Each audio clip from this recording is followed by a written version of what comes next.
Every landlord at some point is going to face an eviction. Best thing to do to avoid eviction is stay on top of your collections and be prompt in serving your 3-day notices. But you want to be consistent as well. If you always serve your 3-day notices on the same day or so many days after rent is due, you're going to avoid a lot of problems. Tenants and people with money problems, by my experience, they pay whoever's loudest. And you as the landlord want to be the loudest. You want to be first in line. If you allow time to go, and Susie's a good tenant, so we're going to give Susie more time.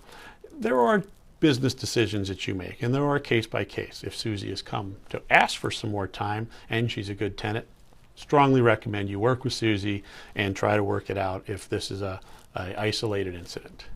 The problem that a lot of landlords find themselves in is the next month Susie has another problem. And 2 months later, Susie has another problem. And it's getting later and later and later in the month that Susie actually pays her rent or drifts into the next month, but she's going to get caught up. And this is where landlords find themselves suffering big losses. But the other side of that too is, if you're helping Susie along, why didn't you help Bob? Bob never paid late before either, but Bob's abrasive and he didn't come pleasantly. He just said, I'll get it to you when I get it to you. And so you didn't help Bob. Well, then you find yourself with a discrimination lawsuit right down the pipe.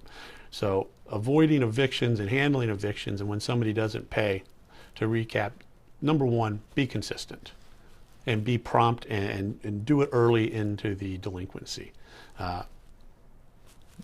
Day the rent's due, if it's not paid, they should be served a 3-day notice the following day or within the next business day.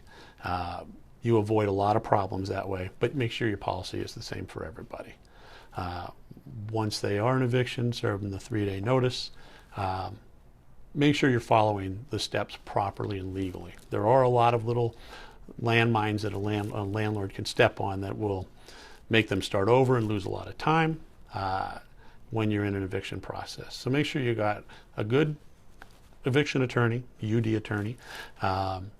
There's plenty out there that know what they're doing. They will guide you in the process.